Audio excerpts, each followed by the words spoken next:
ബലിപ്പെരുന്നാളിന് മുന്നോടിയായി കാലിച്ചന്തകളിൽ കച്ചവടക്കാരുടെ തിരക്കാണ് പതിവ്. എന്നാൽ ഇത്തവണ പല കാരണങ്ങളാൽ കാലി വിൽപ്പന കുത്തനെ ഇടിഞ്ഞെന്നാണ് കച്ചവടക്കാർ പറയുന്നു. കാലി കച്ചവടത്തിന് പേരുകേറ്റ വാണിയംകുളം ചന്തയിലും പതിവ് തെറ്റിച്ചിക്കുറി കച്ചവടം കുറഞ്ഞു. കന്നുകാലി കച്ചവടത്തിൽ പേരും പെരുമയും ഉയർത്തിയ നാടാണ് പാലക്കാട്ടിലെ വാണിയംകുളം. സംസ്ഥാനത്തെ വലിയ ചന്തകളിലൊന്ന്. എല്ലാ വർഷങ്ങളിലും കച്ചവടം പൊടിപൊടിക്കുന്ന വാണിയംകുളം കന്നുകാലി ചന്തയിലെത്തിയ കച്ചവടക്കാർക്ക് വ്യാഴാഴ്ച ചന്ത നിരാശയാണ് സമ്മാനിച്ചത്. പെരുന്നാളിന് മുമ്പുള്ള പതിവ് ചന്തയ്ക്ക് പല സംസ്ഥാനത്തു നിന്നുള്ള ലോഡുകളും ഇക്കുറി എത്തിയില്ല. പൊതുവെ ആന്ധ്രാപ്രദേശ്, തമിഴ്നാട്, കർണാടക, മഹാരാഷ്ട്ര, ഹരിയാന തുടങ്ങിയ വിവിധ സംസ്ഥാനങ്ങളിൽ നിന്നാണ് കന്നുകളെ കൊണ്ടുവരാറുള്ളത്. നാടൻ കന്നുകളും എത്താറുണ്ട്. ഇത്തവണ ഇതിലും കുറവുണ്ടായി. വരവ് കുറഞ്ഞതോടെ മാർക്കറ്റിലെ വിലയിലും വർധനവുണ്ടായി. കച്ചവടം കുറച്ചൊരു കുറവാണ്. കഴിഞ്ഞ ഒരു ദിവസം ഇല്ല. പ്രാവശ്യം മഴയും കുട്ടികളുടെ സ്കൂൾ വർക്കുകളൊക്കെ ആയിട്ട് കുറച്ചൊക്കെ കുറവുണ്ട്. കുറച്ച് സ്റ്റോക്ക് ചെയ്ത് വെക്കുന്നവർക്കും അവർക്കും ഭയങ്കര ഒരു തടസ്സമായി മാറി. എന്താ കാരണം, ഈ മഴയായിട്ട് കച്ചവടക്കാർക്ക് ആകെ പേടിയായി. ഒരുവിധം കുഴപ്പമില്ലാതെ പോകണം.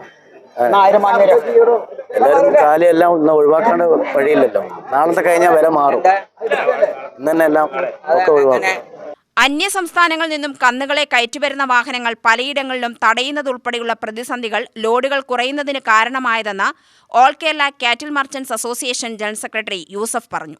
ഇതുപോലെ വലിയ പെരുന്നാളുമായി ബന്ധപ്പെട്ട് അന്യ സംസ്ഥാനങ്ങളിൽ നിന്ന് മാടുകൾ വളരെ കുറവാണ്.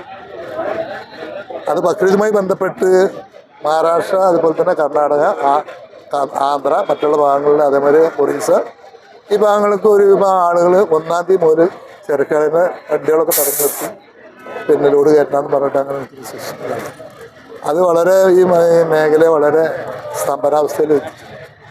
ഇപ്പോൾ പെരുന്നാളിൻ്റെ ചന്ത ലാസ്റ്റ് ചന്തയാണ്. വളരെ പ്രയാസപ്പെട്ടു. മാടുകൾക്കൊക്കെ വിലയും കൂടിയിട്ട് മാർക്കറ്റിന് വില കൂടി. ഇഷ്ടാനുസരണം ജനങ്ങൾക്ക് മുതൽ കൊടുക്കാൻ പറ്റാത്തൊരവസ്ഥ ഇപ്പോൾ നിലവിലുണ്ട്. ഇനി ഇത് കഴിഞ്ഞാൽ എന്താണ് അവസ്ഥ എന്ന് ഞങ്ങൾ അറിയില്ല. ഗവൺമെന്റുമായി ബന്ധപ്പെട്ടിട്ട് പല കാര്യങ്ങളും നടത്തിയിട്ടുണ്ട്. എന്താണ് ഇപ്പോൾ പ്രതിസന്ധി? പ്രതിസന്ധി അവിടുന്ന് മറ്റുള്ള സംസ്ഥാനങ്ങളിൽ നിന്നും സാധനം വരുന്നുണ്ടാകും. അത് ഗുണ്ട മാഫിയ പറഞ്ഞിട്ടും പശാലയുടെ പേരും പറഞ്ഞിട്ടും ആളുകൾ ഇപ്പൊ പറയുന്നത് ബക്രീദിന്റെ പേര് പറഞ്ഞു. ബക്രീദിന് അറക്കാൻ പാടില്ല എന്നുള്ള ശിക്ഷ പറഞ്ഞിട്ട് കുറെ ആളുകൾ. അത് ഗവൺമെന്റ് പറയുന്ന കേസൊന്നല്ല, വിശ്വാസികളാണ്. അല്ലല്ല, അതൊക്കെ ഏതോ ഒരു തരം ലോബികളായിരിക്കണം. കേരളത്തിലൊന്നും അങ്ങനെ ഒരു പ്രതിസന്ധികളൊന്നും ഉണ്ടായില്ല. ഒക്കെ അന്യ സംസ്ഥാനം. ഇതിപ്പോൾ ഗവൺമെന്റ് ഇടപെട്ടാലും ഇപ്പം തീരാവുന്നത് എവിടെയെന്ന് ചോദിച്ചാൽ എവിടെയെന്ന് പറയാൻ പറ്റാത്തൊരവസ്ഥയിലാണ്. ഇത് ഇവിടെ വന്നിട്ട് വളരെ കുറച്ച് ആൾക്കാർ പറയണം എന്ന് കേട്ടിട്ടുണ്ടാ പറഞ്ഞിട്ട് അത് ഉത്തരവാദിത്തപ്പെട്ട ആളുകളെത്തി പോയാൽ അതിന് തീരുമാനം ഒരു മുടിവുണ്ടാവും.